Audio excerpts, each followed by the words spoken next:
second part here, we are going to talk about some of the social effects of Reconstruction. So really what the new life was like for Black Americans. So we already talked about sharecropping in the previous video, but we were talking about it more from a political standpoint. So just as a reminder, really the best comparison to sharecropping I can make from another era of history is medieval feudalism. Right? The idea is that sharecroppers do not own their land, they are renting it, right? So they're renting it from a landlord who quite very well have been a plantation owner, or at the very least, a fairly well-off Southern gentleman. And ultimately, the way that you would pay for this land would be to give a certain proportion of your crop yield to your landlord, right? So again, it's so reminiscent of feudalism. Ultimately, sharecroppers were almost perpetually in debt. Frequently, they were illiterate, so they weren't really fully aware of the terms of their contract with their landlord, and if there was any type of environmental problem that prevented them from growing enough.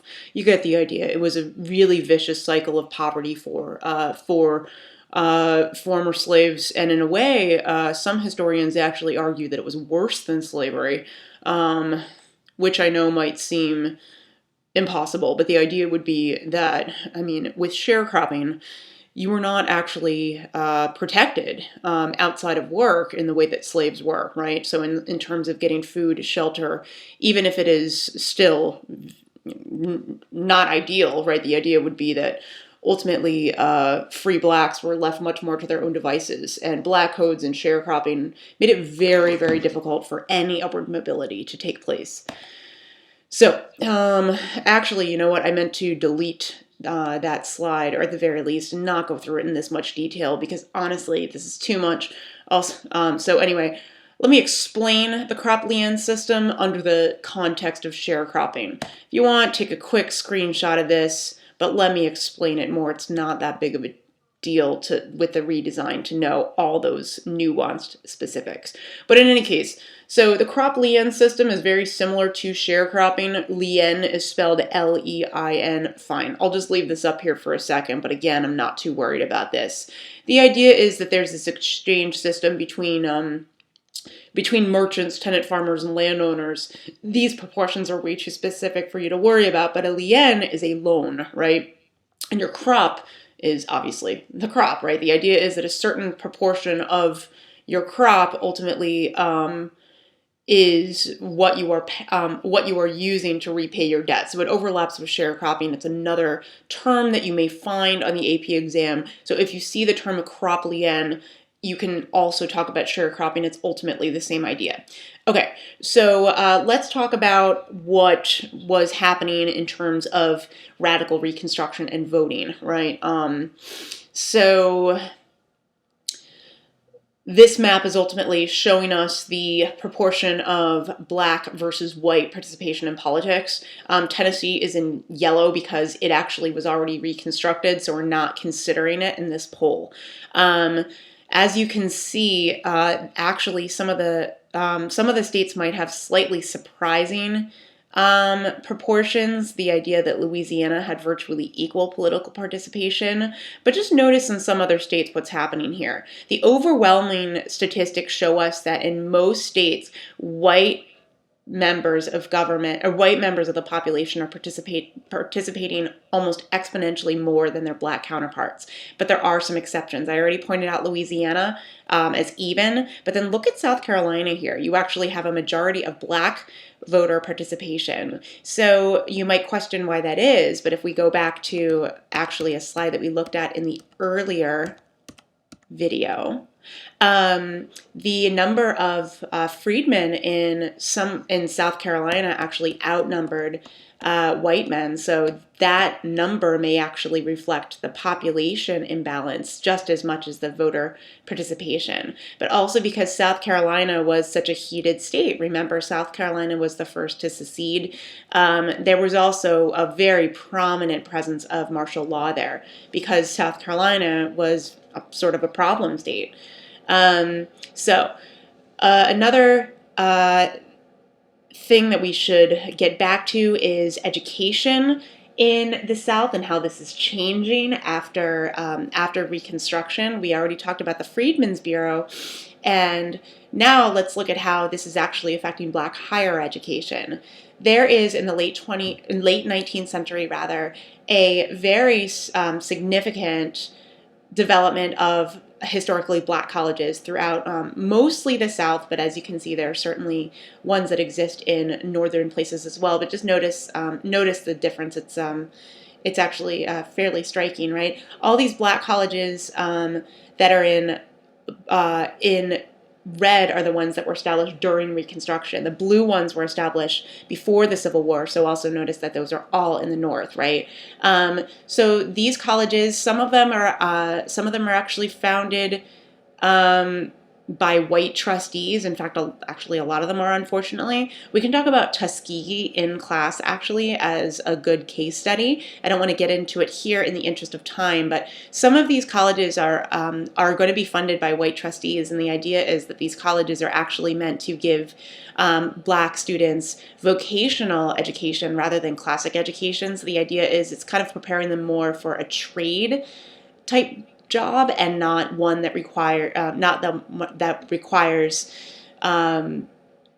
well, like the idea is it's much more difficult for Black students to get into fields like law, medicine, right? They often are trained in things more like welding, right? Smithing. The idea is that in a lot of ways it's not that much progress when compared to the types of jobs that were available to Black men prior to the Civil War, right? They could work trades in addition to slavery occasionally. One of the very interesting and progressive elements of Reconstruction in these early years is that you do have several Black men that are elected to Congress. So this is a really, really significant move forward, right? So the first Black senator that was elected was Hiram Revels. And you notice also that there are a number of other men that are pictured here. Hiram Revels was the first senator. You have a number of Black men that were appointed to the House. You also had one Black governor. And I actually wanted to talk more about the legacy, though, because these numbers are not as significant to me as the continuity and change that we need to talk about. So I just wanted to throw a few statistics at you for comparison. So today, there are currently 146 Black people that have ever served in Congress, ever. Right? So let me rephrase. So far in history, there have been 146 Black members of Congress, total, 146. Remember that the House of Representatives alone has 435 members every session, right? So 146 total versus 435 every term. That's interesting.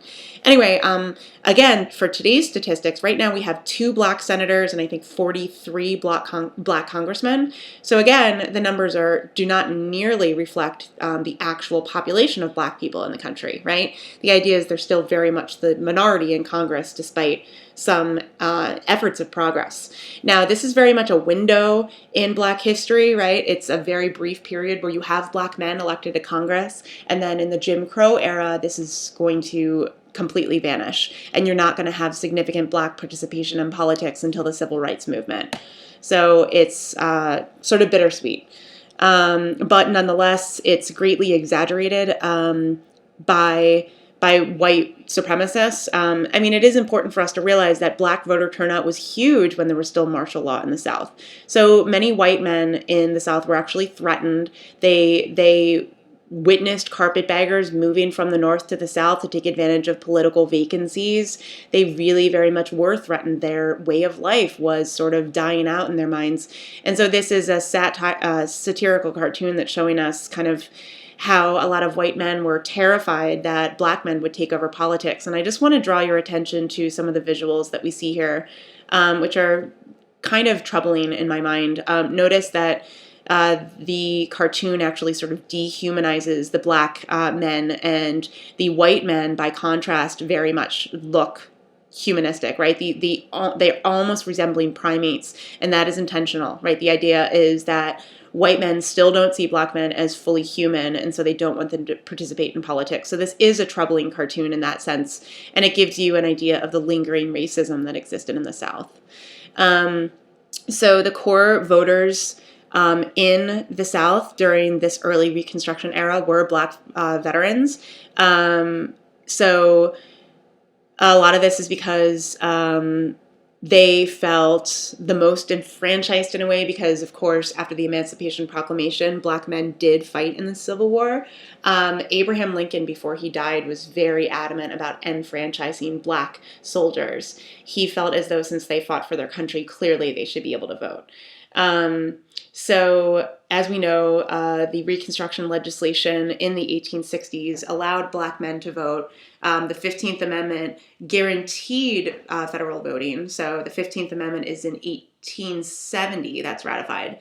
But the important thing, I wrote in theory. Okay, so I want to explain that. The 15th Amendment literally does guarantee voting to all men, at least. The exact language says, the right of citizens of the United States to vote shall not be denied or abridged by the United States or by any state on account of race, color, or previous condition of servitude. So in other words, it doesn't matter what color you are. It doesn't matter if you are a slave or not, you can vote, right? Now, again, this only extends to men. So what's really another important effect of the 15th Amendment is that a lot of women's rights groups are going to be outraged by the 15th Amendment. They make the argument that if Black men can vote, then they should be able to vote too. They point out that they were very much involved in the abolition movement, so they feel like they should be rewarded for their efforts. But nonetheless, as we know, women are not given the right to vote until 1920 in the US. So actually, this is going to sort of lead to a split in the women's suffrage movement, and some women's suffrage organizations are actually going to become quite racist in this second half of the women's suffrage movement because of this. So that it's sort of a problematic look at the women's rights movement. I actually already mentioned the 15th Amendment, so I don't want to speak about this further. But again, as I said, it sort of splits female support. And also, just like the 13th and 14th Amendment, they say that Congress shall have the power to enforce it. And since we know that the Black codes existed in all of these former Confederate states, that means that ultimately this part of the amendment was ignored, right? So Black codes are state laws. They should not eclipse federal laws, but nonetheless, they de facto do throughout the Reconstruction era. So now let's talk about the sort of white response to the societal changes in the South. Very problematic, as we know. Very violent organizations such as the KKK are going to emerge as a response to Reconstruction. And things like this, although very troubling, I know I'm lingering on these images for maybe too long and it's making you feel uncomfortable. But in my mind, we actually have to face this. We have to understand that this is part of the American legacy. And again, today's Martin Luther King Day, so I can't help it. I do fundamentally believe that these are images that all Americans should see. So with that, I'll move on. So as I said earlier, the Ku Klux Klan, the KKK, is, in my mind, going to emerge as, in a lot of ways, you could see it as the first terrorist organization of the United States. Their whole idea was to terrify Black men from voting. Oftentimes, the KKK would rally in areas so essentially a lot of times KKK members would deliberately intimidate Black men from voting. Oftentimes they would be waiting at the houses of Black men with lynch mobs. So if you tried to vote as a Black man, eventually you could literally die as a result of that. Lynchings were not prosecuted, right? Oftentimes members of the KKK were in the police, right? So these things just happened unchecked. Oftentimes also, KKK members would make up crimes that allegedly these Black men committed. One of the most popular false crimes was that Black men would be raping their white women. And so oftentimes there would be this hoax crime that ultimately gave these KKK members, in their mind, the authority to lynch men. So this is really problematic for us to acknowledge in the present day, especially, I can't help but say, again, continuity and change. If we think about the current Black Lives Matter movement, we have to realize that it's not just the legacy of slavery. There is this legacy of racism that continues far after the Civil War that is very much real. And And it's something that more than just Black Americans should be aware of course. So in any case, the federal government does work to strike back against these terror organizations. One of their acts in there's a number of them. In 1870 and 1871, they passed the Enforcement Acts, which are often referred to as the KKK Act, which may be easier for you to remember. What these acts do is essentially make it illegal for these groups like the KKK to exist. And actually, these acts are controversial because if you think about the First Amendment, in theory, the KKK can exist. Now, let me pause because I know I sound troubling by saying that. The KKK can exist and still does exist, by the way, and is protected by the First Amendment in the sense that you have the freedom to assemble and that you have freedom of speech. Any violent act, though, committed by the KKK is not legal, right? So I just want to clarify that. But technically, these enforcement acts could be seen as unconstitutional because it was forbidding the right to assemble. What you're going to see is that this sort of identity crisis among white Southern men is going to be one of the reasons why these organizations are formed. We talk about the Bourbons as this new group that emerges. It's a political group of Southern Democrats. The Bourbons typically support laissez-faire capitalism. So in other words, they don't like the fact that a lot of Republicans are supporting sort of protectionist in economic policies. But the Bourbons did support anti-corruption efforts, and interestingly, these efforts are going to become more of a Republican cause when we get more towards the 20th century. So the Bourbons are this new political group that emerged that in some ways are going to overlap with Republican interests later. And that shows us that the Republican Party also is going to abandon its more progressive Reconstruction efforts, right? Eventually, Republicans aren't going to care about Black people anymore, quite frankly. So anyway, in 1875, Congress is going to pass the Civil Rights Act. What this does is it makes it a crime for any individual to deny equal use of any public place. And so actually, if you think about the Jim Crow laws, these blatantly violate the Civil Rights Act, right? It also says that jury selection cannot be biased, but we're going to see that happen continuously. I can't help but mention the Emmett Till murder of 1955, which we will discuss during the Civil Rights Movement. But to make a long story short, 2 white men were acquitted of murdering a Black boy by an all-white jury. These 2 men later admitted that they did kill him, but nothing happened, right? So that gives you a sense of how real this thing was, right? The thing was that the Civil Rights Act wasn't enforced, right? So, you see how problematic it is. And again, I cannot help but emphasize that this is the last civil rights piece of legislation for 90 years. That is not a typo. 90 years, right? The next Civil Rights Act that we're going to see is going to take place in the 20th century, during the civil rights movement that we are celebrating today, period. In any case, moving on to a new topic. Let's talk about the presidency of Ulysses S. Grant. All right, so we know that Grant was a war hero during the Civil War, right? Very much a sort of a supporter of war by attrition, which we know resulted in many Union and Confederate casualties that could have been unnecessary. But in any case, Ulysses S. Grant was very much seen as a hero from the Civil War. So it was sort of logical that he was chosen as the Republican nominee, right? What's interesting is that when he is elected, I have a map here. I'll get to these other things in a moment. When he is elected, he actually is the first president that has an integrated inauguration. So in other words, there were actually Black people present at his inaugural party, and waving the bloody shirt.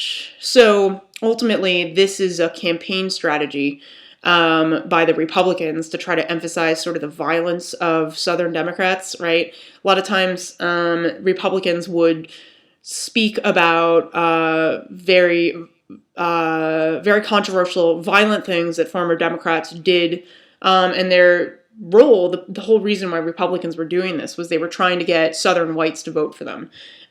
So this is a good example of negative campaigning. If you want to think about continuity and change, you could connect it to the elections of 1824 and 1828 with John Quincy Adams versus Andrew Jackson, right? So if you notice the election, the popular vote is close, but the electoral vote is not close by any means. So Grant is very much seen as getting a mandate, at least in his eyes, when he's elected in 1868. Another thing that's interesting is that at this point, Virginia, Mississippi, and Texas had not yet been readmitted to the Union, so they're not voting in this election, as you can see. All right, so when Grant is admitted, or elected rather, as I said earlier, he had an integrated inauguration, which is interesting. In a lot of ways, his presidency is seen as really progressive. He argued for the study of the proper treatment of Native Americans, although that study maybe didn't go as far as it should have, as we'll see when we discuss Indian policy later. He also elected some members to his cabinet that did not have a political background, and he also tried to avoid appointing overly radical Republicans to his cabinet. So he was seen as very level-headed, which in a lot of ways was going to steer the country in could be seen as steering the country in a good direction, because the radical Republicans really were kind of alienating Southern Democrats, regardless of their opinions. If they were truly reintegrated to the Union, they should have had a political voice. So Grant's administration is also marked with a lot of political scandal. So even though Grant does serve 2 terms as president, this does start to lead to some more cynical approaches towards government. So interestingly, none of these scandals actually directly involve Grant, but nonetheless, the kind of frustration with the government does indirectly affect his presidency.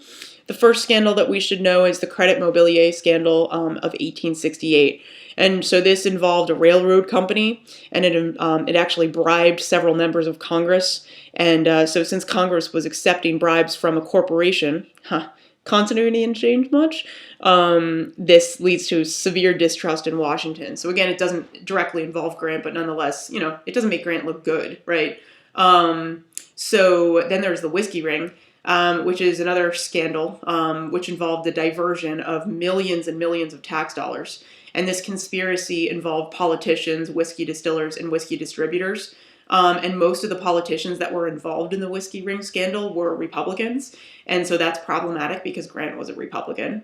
And then there's the Indian ring, which was where Grant's Secretary of War, a guy named William Belknap, so you see his name here, was accepting bribes from companies with licenses to trade on Indian reservations. And so, again, since he's accepting bribes, very corrupt. And this, in a lot of ways, could have implicated Grant more than the whiskey ring or the credit mobilier scandal, because Grant's Secretary of War was appointed directly by Grant, so it definitely made him look bad.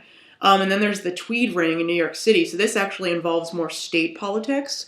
But in New York, this man here, William Tweed, was the head of a political machine called Tammany Hall. So political machines we're going to talk about more in the next unit, but in general, think of a political machine as an instrument of political bribery. A lot of times these machines, these organizations, would guarantee certain things to their voters in exchange for their votes. So think about political machines oftentimes wanted to take advantage of recent immigrants, or at the very least the working class.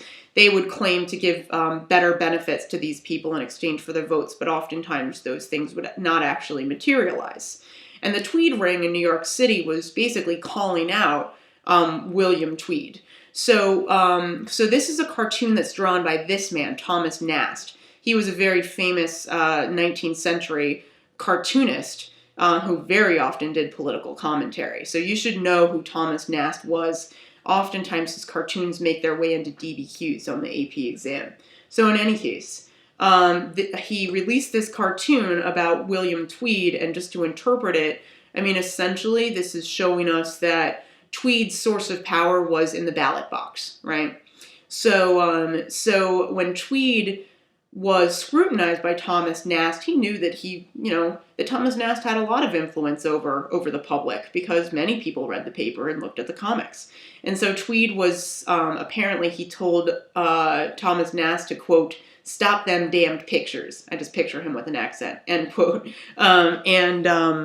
Tweed eventually was imprisoned for embellishment, and he actually died in jail in 1878. So this is seen as really early we'll talk about muckraking during the populist and progressive era. This is seen as a really early example of that, because this happens in the 1870s, which is kind of early.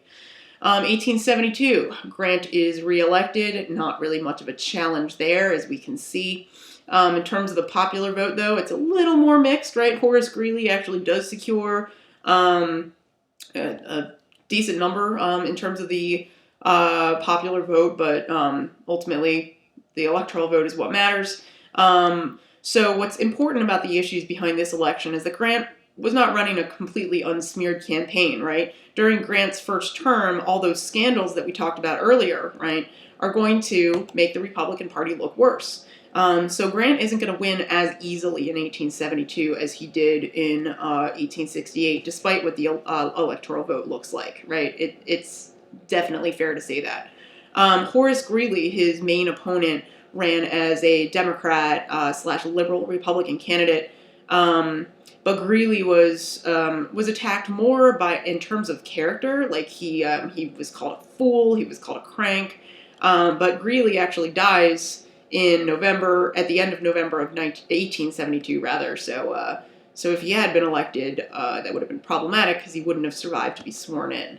One of the first major challenges that Grant's going to face in his second term is the Panic of 1873, which in very many ways is actually reminiscent of the Panic of 1837.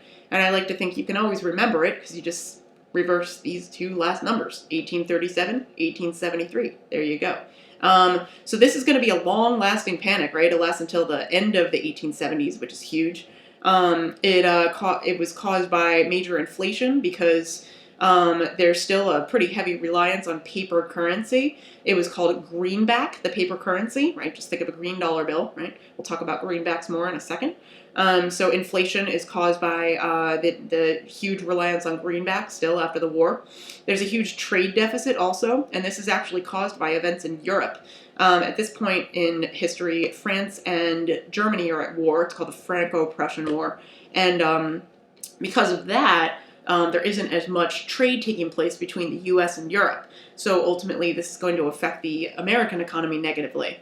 And then also, just like the Panic of 1837, you're going to have major speculation taking place. So basically, people are buying things like railroads, land, and they're dramatically raising the prices and then selling them off. And the problem with that is that a lot of times people are borrowing money from banks in order to actually buy land to speculate. And they're buying it on easy credit. And so when the bubble bursts, the banks don't always have those funds. And then, ordinary people who trust the banks are going to lose their money. So banks are going to close. Employment, I believe, was as high in certain parts of the country as it got close to depression levels. So it was very devastating for people economically. And then in 1875, Congress tries to respond with something called the Specie Redemption Act. Specie is hard currency, so gold and silver, right? And what the Specie Resumption Act was meant to do, and I spelled resumption wrong, my apologies, it was called to redeem all paper currency and then use specie again. So basically recall all the greenbacks and use hard currency. So there's going to be a major response to that. People who want greenbacks, so they want paper currency to continue, are actually going to form what's called the Greenback Party. And the Greenback Party actually is going to have some pretty successful congressional races in 1876. But still, nonetheless, they are very much bitterly opposed to the Specie Resumption Act. It's one of the reasons why they form. And they refer to the Specie Resumption Act and also, of course, the panic itself as a crime, hence this quote here, right? So in any case, another important thing to think about with the Panic of 1873 is it could be seen as one of the reasons why Reconstruction kind of abandons its more socially liberal causes. When the economy starts to fail, people are less concerned with black civil rights, quite frankly. So that happens. Speaking of black civil rights, you're going to see also some major challenges to the 14th and 15th Amendments in the 1870s and early 1880s. So briefly giving you some background of some of these cases. So you don't have to memorize all of these. The slaughterhouse cases and these civil rights cases tend to be the most emphasized, but these are just all of them, and I'll briefly go over each one. All right, so the slaughterhouse cases in 1873 very narrowly define the 14th Amendment. All right, so what it does is it says that there's a difference between national and state citizenship. All right, so it's called slaughterhouse cases because it's literally involving a pig slaughterhouse and whether the state or the federal government has jurisdiction. So don't worry too much about that background, but what it does is it's saying that the states actually have more authority over citizen rights than the federal government does. Okay, so basically you're more a citizen of Connecticut than you are a citizen of the US. This is going to be a huge problem for the 14th Amendment and its ability to uphold black civil rights. Because what do you think the state of Georgia is going to think about black people voting, right? The U.S. wants to guarantee that right, but Georgia, maybe not, right? Not to disparage Georgia, just saying. Okay, so that's the slaughterhouse case. So it really is problematic for the federal strength of the 14th Amendment. Then that same year you have Bradwell versus Illinois. And what this is that there's a female attorney that was denied the right to practice law in Illinois. Her name was Myra Bradwell. So in her case, she argued that in the 14th Amendment, it said that the states abridged her privileges and immunities as a citizen. But the Supreme Court rejected her claim, and it said that women, their traditional role is in the home. All right, so basically the Supreme Court said that that she had no 14th Amendment privileges and immunities as a citizen. This was Myra Bradwell, by the way. That's a picture of her. But this is really problematic for women and their protection of the 14th Amendment. And then the next case was U.S. versus Reese in 1876. And so what this does is the Supreme Court actually rejected the congressional power to enforce the KKK Act. So this clearly is going to make the KKK experience a resurgence, and it's going to increase, unfortunately, black lynch mobs and just obviously very much threaten the black existence in the South. So it's a very devastating Supreme Court decision and a very racist one. The court basically ruled there that the state alone could confer voting rights on individuals. So basically, your right to vote was guaranteed by Georgia, not by the U.S. So again, think about how that's going to pan out for black people. The 15th Amendment, according to the Reese case, did not guarantee a citizen's right to vote. Instead, it just listed grounds to deny people the right to vote. So that's problematic. So basically, this lay forth a path for southern states to just totally disenfranchise black citizens, and they were able to do it for non-racial reasons. So after the Reese case,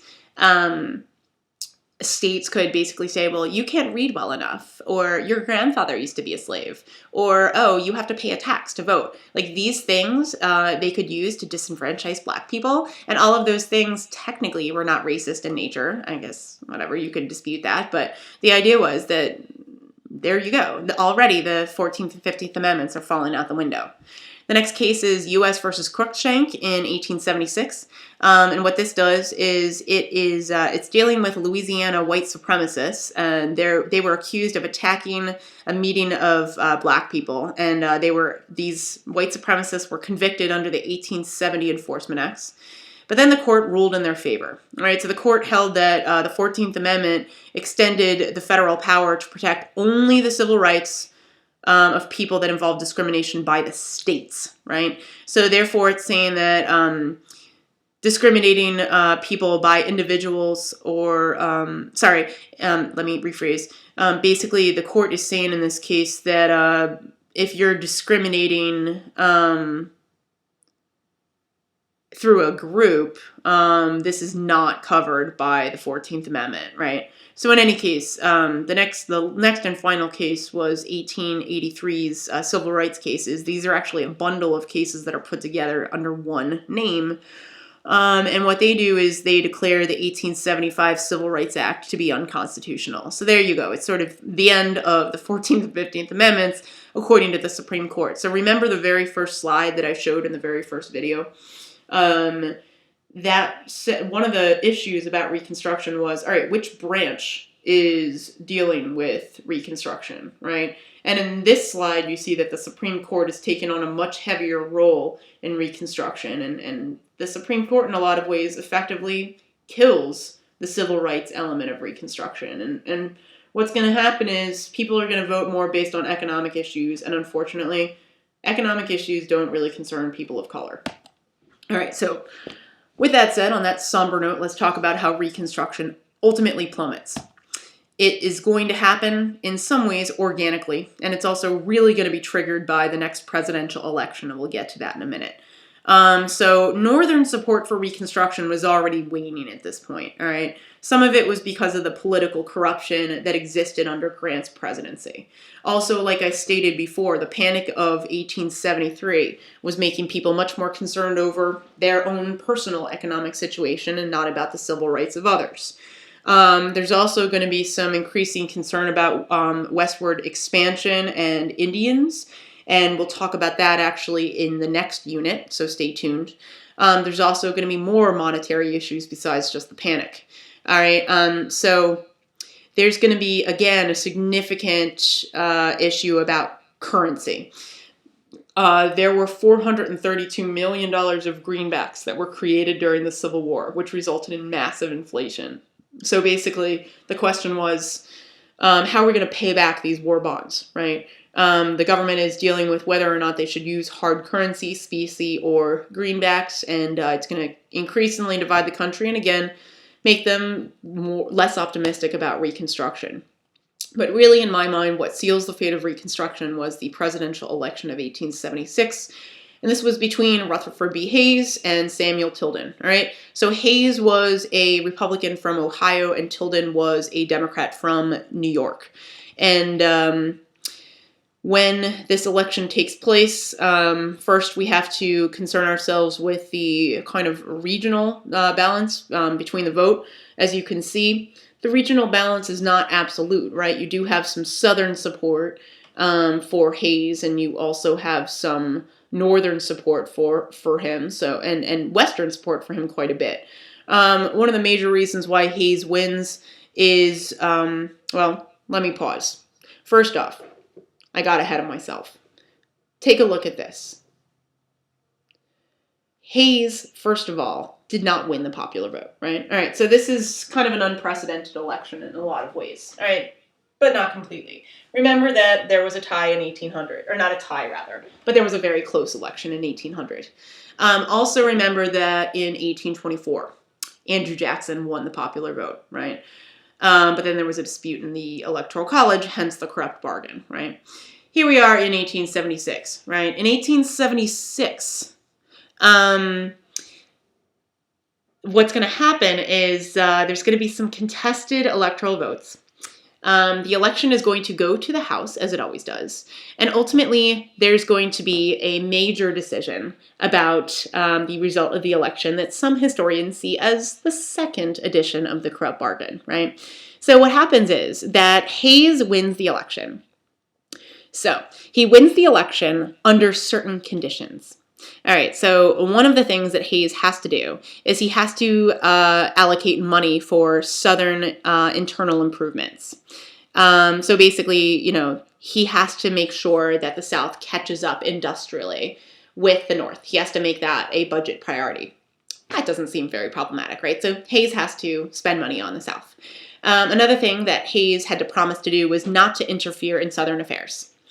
All right, and the way that he had to promise that was he actually promised that he was going to end martial law in the South. This is huge because when martial law is effectively over in the South, black codes are going to be able to continue unchecked. The KK is going to be able to continue to unleash terror.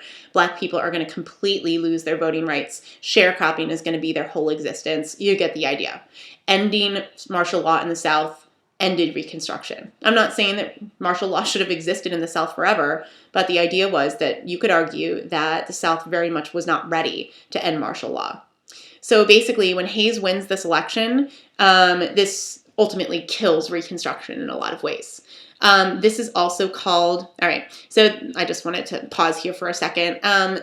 When Tilden loses the election, Republicans kind of mock him, but ultimately, in a lot of ways, hey, Tilden won the popular vote, so that kind of shows us some of the problems with the Electoral College.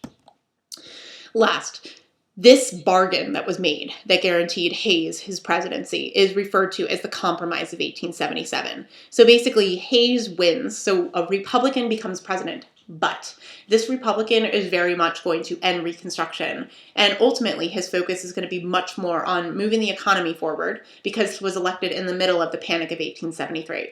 So Reconstruction is effectively over. I'm sorry that this is sort of a morose unit. In a lot of ways, this is a very depressing unit to teach. But nonetheless, this is such an important unit for the future of the United States, particularly for Black America. And I hope that you keep that in mind this Martin Luther King Day. And I will see you guys in class tomorrow. Thank you so much for your time.